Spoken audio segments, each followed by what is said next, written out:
Hi everybody, Sarah here from Foster Wiki. I want to talk about a really important subject today, foster carers' mental health. It's a subject that's very little spoken about. Foster carers are very scared to even raise the issue with their providers because they're much more likely to be met with judgment and with people reviewing you again, deciding whether you could fit to do the job anymore. You know, it's not met with the positivity and support it should be. So we want to, also it's not spoken about, so we want to raise the profile of foster carers' mental health.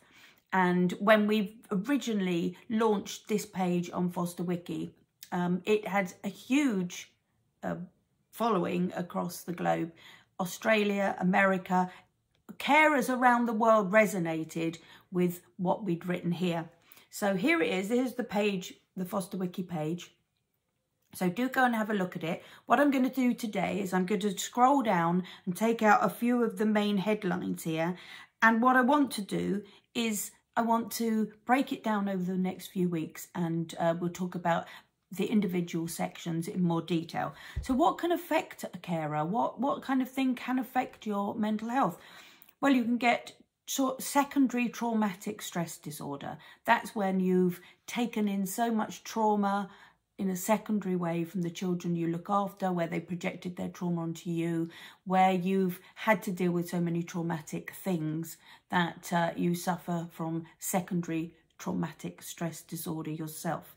Compassion fatigue, that's when a carer describes the emotional and psychological impact of caring for children and carry a lot of trauma themselves. So again, it's sort of interlinked with the first one, but what it does, compassion fatigue, is it stops you giving the ability to care. You can suffer from depression, from anxiety.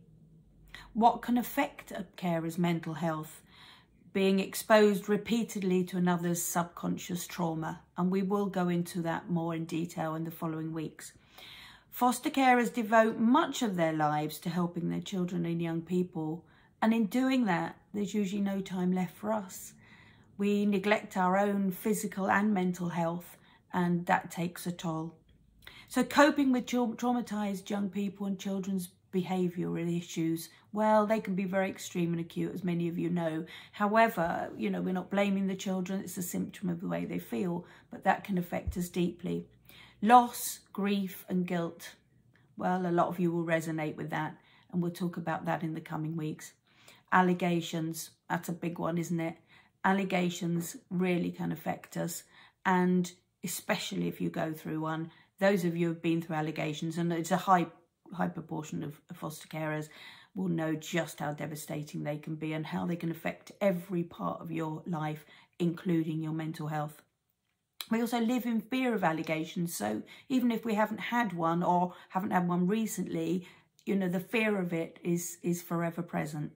Breakdown of relationships due to fostering. Well, we often hear, you know, on TV and people talking about their relationships being strengthened and the bond that has grown through fostering children. Yes, that happens an awful lot, but it's not right to ignore the fact that it can also affect your relationships negatively. So job insecurity, that's a big one, isn't it? Because our providers own our registration and our licence to foster, and we all know that we can lose it in a minute, basically, and we have no rights and no protections that go with any kind of working status. So that's a big one too.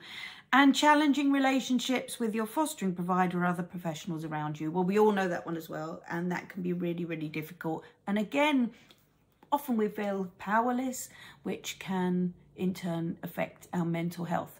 So what I want to get from the videos over the next few weeks is to break these things down a bit, but I want to hear from you. What are your issues? What's affected you? How do you feel, and what would you like us to discuss? It's really important that we get your feedback.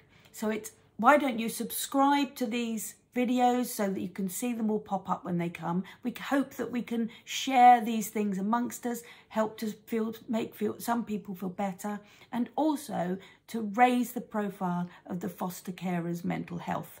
So I'll speak to you very soon and see you then. Okay, bye.